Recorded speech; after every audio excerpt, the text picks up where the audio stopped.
à tous, ravi de vous retrouver pour ce dernier JT de la semaine. Nous sommes le vendredi 7 avril 2017. Voici votre actualité. La Suisse devrait rendre quelques milliers de mètres carrés de terrain à la France. La raison est historique, vous le verrez. Nous nous rendons entre Saint-Cergue en France et Jussy en Suisse. Et puis, nous partirons à la découverte de l'histoire d'un animal aussi effrayant que fascinant. En Savoie, les curieux peuvent découvrir le monde de l'ours des cavernes dans un décor grandeur nature. Avant de développer ces titres, un mot de l'activité en Auvergne-Rhône-Alpes. En France, elle a accéléré au 4e trimestre 2016 et dans notre région aussi, le bilan est positif. L'emploi salarié marchand continue d'augmenter avec plus de 7000 emplois, soit une augmentation de 0,4% par rapport au semestre précédent. Les raisons, la forte hausse de l'emploi intérimaire qui compense la baisse dans l'industrie et la construction. En Auvergne-Rhône-Alpes, le taux de chômage part à la baisse avec 8,6% de la population active, un niveau qui reste inférieur mesuré au niveau national. Avec l'arrivée des beaux jours, peut-être avez-vous envie de donner un coup de neuf à votre intérieur ou à votre jardin. Si c'est le cas, vous devriez faire un tour au salon Habitat et Jardin Tendance Bois. Il est ouvert ce vendredi au parc des expositions de Chambéry et fermera lundi soir, le temps d'accueillir les 27 000 visiteurs attendus. Cette année, un stand est dédié à l'art contemporain, des orchidées, des maisons grandeur nature et un invité d'honneur, Stéphane Thébault, animateur de l'émission La Maison France 5. Je vous propose de l'écouter ainsi que l'organisateur du salon au micro de Guillaume Lesquer.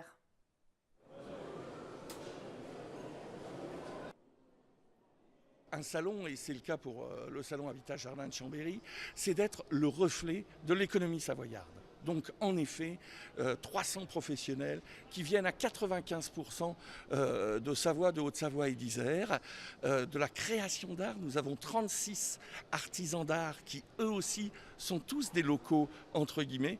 Il est important parce que nous sommes la vitrine économique de nos départements. Ce qui me marque, c'est déjà d'une part l'intérêt que les gens ont pour l'habitat de manière générale, et c'est vrai que c'est quelque chose qui est dans les veines et dans le sang depuis maintenant pas mal d'années, et tant mieux. Donc les beaux jours arrivent et tout le monde se dit tiens, on va donner une petite cure de santé et de jeunesse à notre maison, donc on vient s'intéresser à ce qui se fait pour les aménagements intérieurs, mais aussi pour les aménagements extérieurs, et je veux dire qu'ici la sélection est assez intéressante parce qu'on a tout pour refaire sa maison, la décorer, la repenser et s'y sentir bien. En matière d'innovation, ce qui est toujours intéressant, c'est la créativité ou des artisans ou des constructeurs. Et dans ce sens-là, il y a effectivement à chaque fois des choses qui viennent bouleverser un petit peu nos habitudes. Ce ne sont pas des révolutions industrielles que j'ai pu découvrir ici, mais ce sont à chaque fois les avancées technologiques qui ont été mises au point, qui ont été testées et qui maintenant finissent par arriver dans nos intérieurs. Comme chaque vendredi, nous quittons nos frontières, direction la Suisse, cette fois-ci, avec nos confrères de l'Aimant Bleu.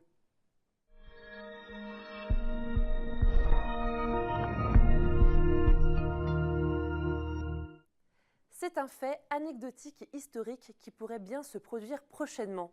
La Suisse devrait rétrocéder 5000 m² de terre à la France. Cette décision fait suite à l'application du traité de Turin de 1815. On se rend en Haute-Savoie à Saint-Cergue avec Céline Argenteau. Nous sommes sur la borne 139, pile à la frontière entre Saint-Cergue en France et Jussy. La frontière, elle passe le long du bois en fait. Elle longe tout le bosquet comme ça.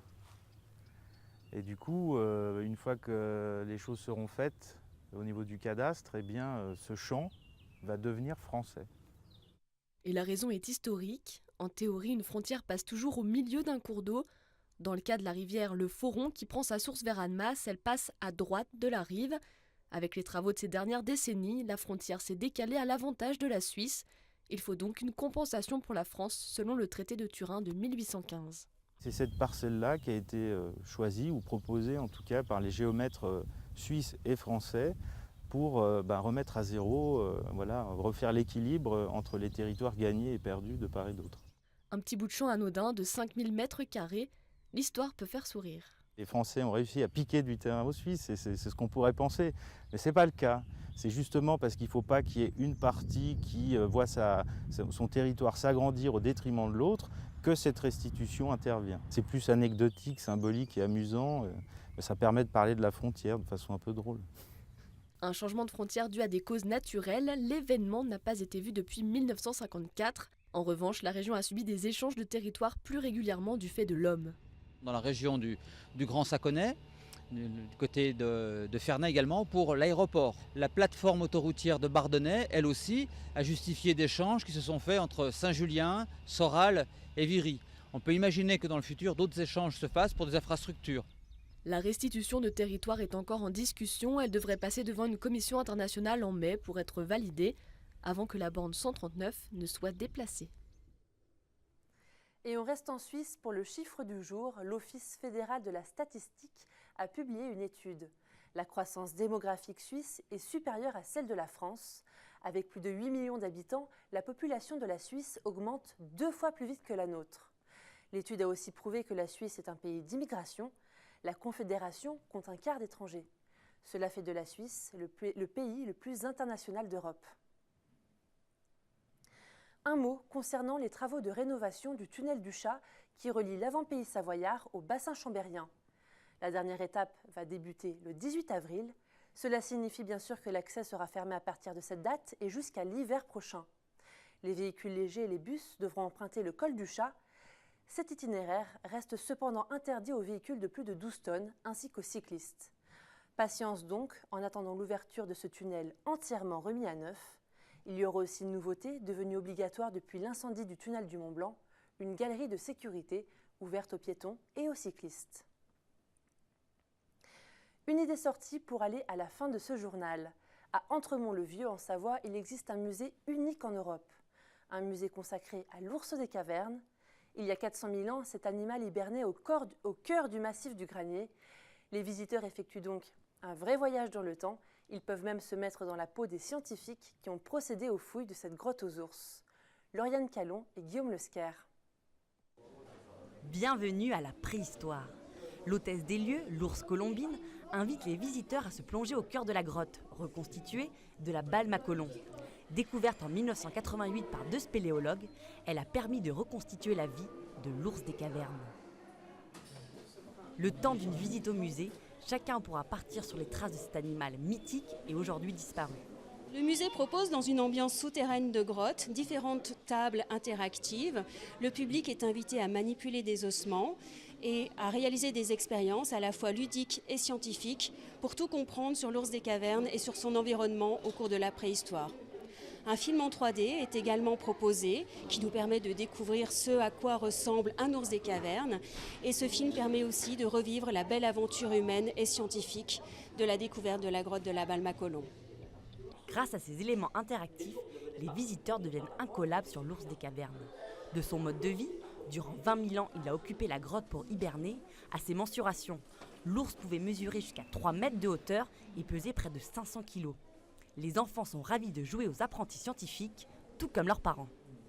Je suis revenu parce que le musée est extrêmement bien fait pour les enfants, donc voilà, c'est intéressant. Ils ont un petit jeu à faire, ils ont des questions à répondre, donc voilà, c'est pour le côté très ludique. J'ai appris comment il vivait, j'ai appris aussi parce que je ne savais pas qu'il avait une crête sur la tête en haut. Et s'il n'est pas possible de ramener l'ours colombine et ses amis chez soi, les enfants pourront toujours repartir avec d'autres types de nounours. C'est la fin de votre journal. Merci à vous de l'avoir suivi.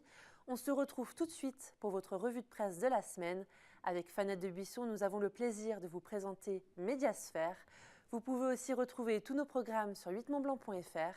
Merci pour votre fidélité. À très vite.